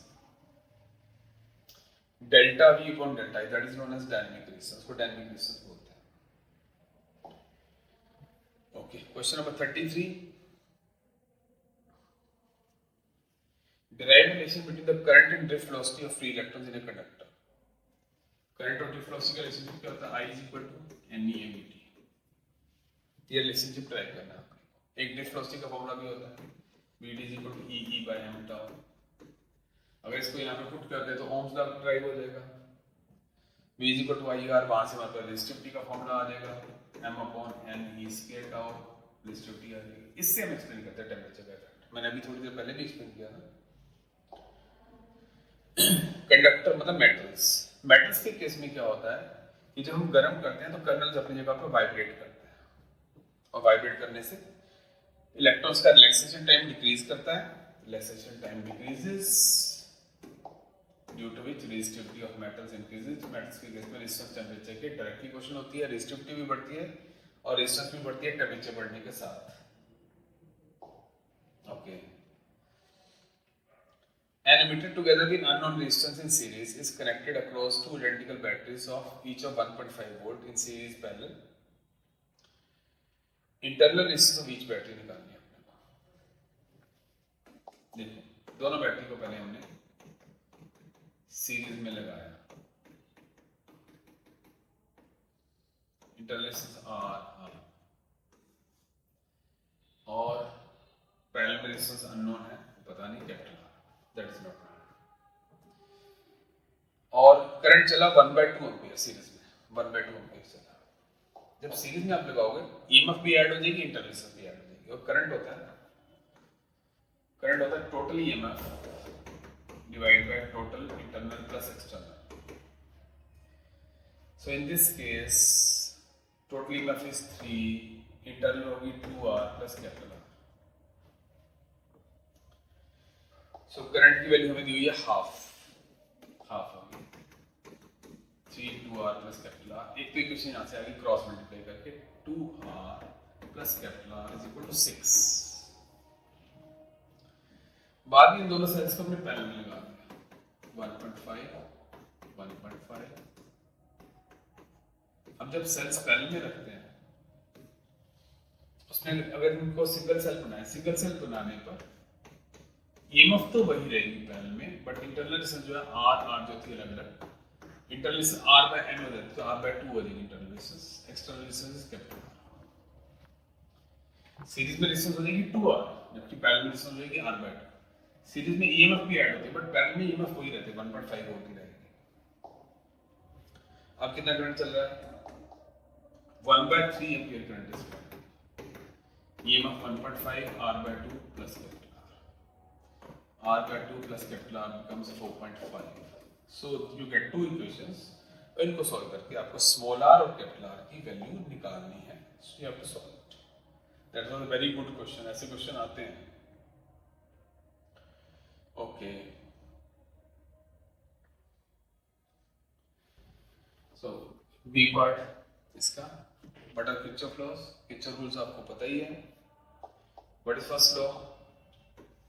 Kirchhoff first law क्या कहता है? It is junction rule. Sum total of currents at a junction. किसी भी junction पर जितने भी currents आ रहे हैं और जा रहे हैं उनका सम 0 होना चाहिए। Summation of I is 0. This is basically law of conservation of charge. इसमें कन्वेंशन आप लेके जाते हैं incoming current plus outgoing current minus. Second law क्या कहता है? सम टोटल ऑफ ईएमएफ, जितने भी वोल्टेज लेनी है ईएमएफ लेनी है प्लस जो जितने भी रेजिस्टेंस है उनमें वोल्टेज और इन क्लोज्ड इलेक्ट्रिकल पाथ में इनका सम 0 होगा। अभी जो सेकंड लॉ है इसको लॉ ऑफ कंजर्वेशन एनर्जी भी बोलते हैं। इसमें कन्वेंशन अलग-अलग बुक में अलग-अलग है। हम लोग जो लेके चलते हैं कन्वेंशन वो ये है कि अगर हम लोअर से हायर पोटेंशियल जा रहे हैं तो प्लस काउंट करते हैं, हायर से लोअर पोटेंशियल जा रहे हैं तो माइनस में काउंट करते हैं। ओके, तो अगर बैटरी ऐसे है and we are moving like this, हम ऐसे जा रहे हैं bigger to smaller plate, then we take minus E because हम हायर से लोअर पोटेंशियल की तरफ जा रहे हैं। अगर हम ऐसे जा रहे हैं lower to smaller plate to bigger plate, then we take plus E, क्योंकि हम लोअर से हाई पोटेंशियल की तरफ जा रहे हैं।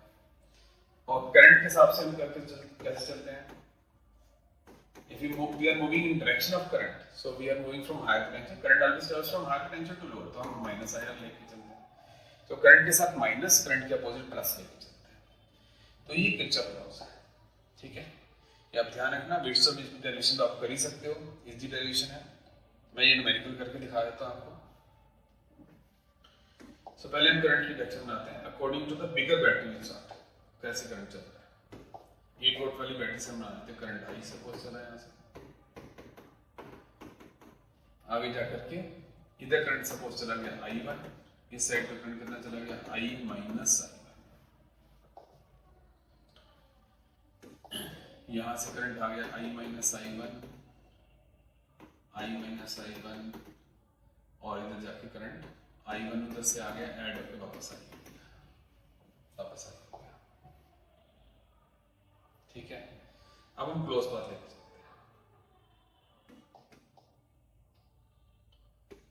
We take this close path MNOT। MNOT में क्या है, यहां से चल रहे हैं करंट के साथ, सॉरी पहले छोटी सी बड़ी प्लेट है, MN जा रहे हैं, छोटी सी बड़ी प्लेट तो प्लस से हायर वोल्टेज की तरफ जा रहे हैं, करंट के साथ चल रहे हैं तो -2I, यहाँ पे कुछ नहीं है, फिर करंट के साथ चल रहे हैं -4I1, वापस यहाँ पहुंच के इक्वल टू 0।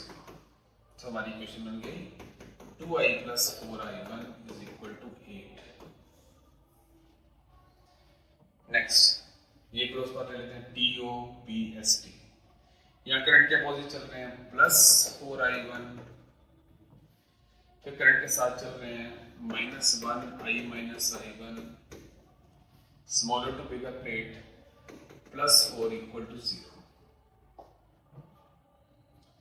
ब्रैकेट्स ओपन करते हैं, this becomes -I + 5I1 + 4 = 0 और I - 5I1 = 4। So you have to solve these two equations to find I1 and I2। I hope you can find out। इसको 2 से मल्टीप्लाई करके यहाँ पे माइनस कर दो, I1 I2 की वैल्यूज आपके पास आ जाएंगे। ध्यान से इक्वेशन बनानी, बस मुश्किल क्वेश्चन कभी किरचॉफ लॉ के ज्यादा नहीं आते हैं, कोई भी इजी क्वेश्चन होते हैं, रेयर इंस्टेंस में आ भी जाते हैं बट ज्यादा मुश्किल नहीं है। एटलीस्ट आप इक्वेशन बना आए हो सही तरीके से तो यू गेट मार्क्स, काफी मार्क्स मिल जाएंगे, एक आध नंबर काटने की कैलकुलेशन की, ठीक है। Now case study questions. तो ये प्रिज्म पे बेस्ड क्वेश्चन बता रहे हैं। Show in figure the variation of angle of delta with angle of incidence. ये तो प्रैक्टिकली हमारा प्रिज्म का कैसा ग्राफ बनता है, डेल्टा वर्सेस आई, यही बनाया तो delta versus I graph like this. एक मिनिमम डेविएशन पोजीशन आती है, डेविएशन एक जगह पे मिनिमम हो, उसको बोलते हैं minimum deviation condition. Show that for a prism of small angle A the effective index is given by this. Prism formula हमें पता क्या होता है, what is prism formula, mu = sin of a plus delta m/2 divided by sin of a/2। अगर angle of prism small है तो sin theta = theta हो जाता है। For small angle sin theta is theta, तो आप क्या लिख सकते हो, इसकी जगह आ जाएगा a plus delta m/2 divide by क्या आ जाएगा a/2। ओके, 2 से 2 तो कट गया, तो mu की वैल्यू क्या आ गई हमारे पास, a plus delta m divide by a, और यही आंसर हमारे पास आ जाएगा 1 plus delta m by a आ गया हमारे पास। So that is for small angle prism। इसमें बस sin थीटा की जगह आप थीटा लिख दो, a plus delta m by 2 divided by a/2, cut के आंसर ये आ गया हमारे पास। That was very easy question। A ray of light passes through an equilateral prism such that both angle of incidence and angle of emergence are equal। Find the effective index of material prism in terms of A। ये बेटा minimum deviation condition को specify किया। Minimum deviation condition वो होती है, उसको 3 तरीके से हम स्पेसिफाई कर सकते हैं। ये हमारे पास प्रिज्म है, हमारे पास मिनिमम डेविएशन कंडीशन में क्या होता है, ग्राफ ऐसे जा रही है, रे आई ई के बराबर हो जाता है, R1 R2 के बराबर हो जाता है, और ये वाली जो रे है बेस के पैरेलल हो जाती है। तीन तरीके से हम बोल सकते हैं, I is equal to E, R1 is equal to RT, R2, and the ray is parallel to the base. Okay, तो आपको ये प्रिज्म वाली डेरिवेशन नहीं करनी पड़ेगी बेटा, पूरी प्रिज्म की डेरिवेशन में इक्वेशन निकालनी पड़ेगी। इक्वेशन आएगी delta is equal to I plus E minus A and A is equal to R1 plus R2। Minimum derivation condition में I और E बराबर हो जाते हैं, R1 R2 बराबर हो जाते हैं, तो delta M I plus I, because E I के बराबर है, तो यहाँ से A plus delta M is equal to क्या आ गया 2I, I की वैल्यू आ गई A plus delta M by 2। उधर से R1 R2 इक्वल है 2R हो गया, ये R की वैल्यू A बाई 2 हो गई, बस फिर प्रिज्म फॉर्मूला ड्राइव ही हो गया बेटा। म्यू इज इक्वल टू क्या होता है sine I by sine R, R की वैल्यू पुट करो, I की वैल्यू होगी A plus delta M by 2 divide by R की वैल्यू होगी sine of A by 2। Prism formula की डेरिवेशन उन्होंने बोली थी, तो घुमा फिरा के बोली है, ध्यान से समझ के हमें करना है। सो A पार्ट हो गया, B पार्ट हो गया, C पार्ट हो गया, C का और पार्ट, एक प्रिज्म में रे ऐसे आ रही है, ये डिफरेंट क्वेश्चन है, ये प्रिज्म वाली डेरिवेशन के साथ रिलेटेड क्वेश्चन नहीं है। रे ऐसे जा रही है, ऐसे जाके फिर यहाँ पे ग्रेजिंग लिया, ऊपर वाला एंगल 75 डिग्री का। देखो यहाँ पे मैं नॉर्मल ड्रॉ कर लेता हूँ, ठीक है। अगर यहाँ पर एंगल थीटा है, यहाँ पे एंगल थीटा है, अब हमेशा क्या होता है R1 प्लस R2 इसके बराबर होता है, इन दोनों एंगल्स का सम, अभी हम पढ़ भी लेते हैं कि हमें A is equal to R1 plus R2, इन दोनों का सम ऊपर 75 के बराबर है, 75 is equal to R1 plus R2। पहले यहाँ पे हम स्नेल्स लॉ लगाते हैं, स्नेल्स लॉ होता है μ1 sin I is equal to μ2 sin R, अंदर वाला मीडियम √2 है, ये वाला एंगल जो भी हम इसको कह लें θ1 या θ2 है, इधर एंगल है sin θ2 जो हमें पता नहीं, उधर एंगल 90 डिग्री बार एयर है 1 sin 90, sin 91 होता है, sin θ2 becomes 1 by √2, so 1 by √2 तो 45 डिग्री पे होता है, तो θ2 45 डिग्री, ठीक है। अब यहाँ पे पुट करो, ये 45 है, θ2 is 45 डिग्री, तो θ1 हमें निकालना है, θ1 becomes 30 डिग्री आ गया। पहले ये 90 था, इससे हमने θ2 निकाल लिया, θ1 और θ2 का सम 75 है, θ1 आ गया, फिर दोबारा से स्नेल्स लॉ लगेगा, यहाँ पर I निकालना है अपने को, यहाँ स्नेल्स लॉ लगाते हैं, इधर I है, इधर θ1 है, 1 sin I is equal to √2 sin θ1, 1 sin I sine of 30 degree हो गया, साइन 30 डिग्री हाफ होता है,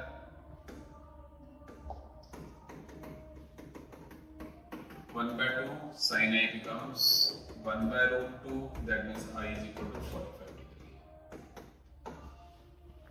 दो बार स्नेल्स लॉ रखना था और बेसिक रिलेशनशिप चाहिए था, यहाँ स्नेल्स लॉ लगा के θ2 निकाला, फिर θ1 θ2 का सम 75 है, उससे θ1 निकाला, फिर स्नेल्स लॉ लगा के I निकाला, ऐसे क्वेश्चन था।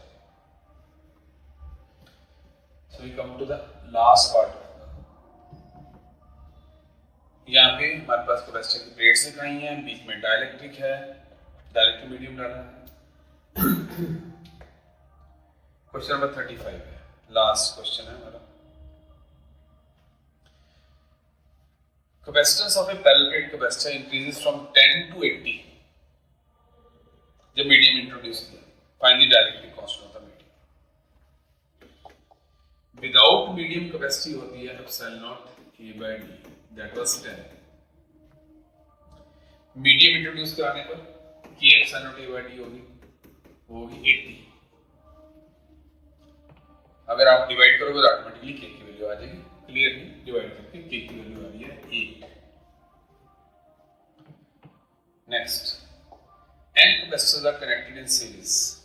सीरीज में कैपेसिटी बेटा डिक्रीज करनी है, तो सीरीज में कैपेसिटी का फॉर्मूला हो जाएगा C डिवाइड बाय N। अगर पैरेलल में लगे होते तो N इंटू C हो जाता। If capacitor is charged to potential V by connecting to a battery, बाद में बैटरी को डिस्कनेक्ट कर दिया, डिस्कनेक्टेड। जब बैटरी डिस्कनेक्ट होती है बेटा, तो डिस्कनेक्टेड के केस में अगर आप कुछ भी चेंज करोगे तो charge will remain constant, charge will remain constant. Okay, अब पोटेंशियल होता है Q बाय C, एनर्जी होती है half Q square by C, charge constant है। अब आपने मीडियम इंट्रोड्यूस कराया, मीडियम इंट्रोड्यूस कराने पर डायरेक्टली मीडियम डाला तो कैपेसिटी बढ़ जाएगी, ऑब्वियसली कैपेसिटी इंक्रीज, कैपेसिटी के बढ़ने से पोटेंशियल डिक्रीज करेगा, कैपेसिटी के बढ़ने से एनर्जी भी क्या करेगी, डिक्रीज करेगी। ध्यान रखना है जब भी बैटरी डिस्कनेक्टेड बोले तो चार्ज कांस्टेंट है, और अगर बैटरी कनेक्टेड बोले तो वोल्टेज कांस्टेंट है। दो केस होते हैं बेटा। So last part of the this topic, हमें इसकी कैपेसिटी बतानी है बिटवीन ए एंड बी, मतलब ए और बी के बीच में कोई बैटरी लगी हुई है, यहां से कोई बैटरी लगाई हुई है। अब आप देख सकते हो क्लियरली, ये तो व्हीटस्टोन ब्रिज बन गया, this is Wheatstone bridge, see see same ratio है, सी सी सेम रेशियो है, तो इनकी रेशियो सेम होने की वजह से इस आर्म में कोई करंट नहीं जाएगा म्यूचुअली आर्म में। ओके, उसको रिमूव कर सकते हो, व्हीटस्टोन बैलेंस व्हीटस्टोन ब्रिज है। सी और सी सीरीज में हो जाएगा C/2, फिर C और C सीरीज में हो गए C/2, और एक लास्ट में C एक और है वो पैरेलल में, सब पैरेलल में हो गए हमारे पास, ठीक है। और लास्ट में हमारी बैटरी तो लगी हुई है, बैटरी से बैटरी लगी हुई है, तो C/2 और C पैरेलल में, तीनों को ऐड कर दो पैरेलल में, आंसर आ जाएगा 2C, total capacity is 2C. So this concludes this complete paper. Okay, hope you have enjoyed this.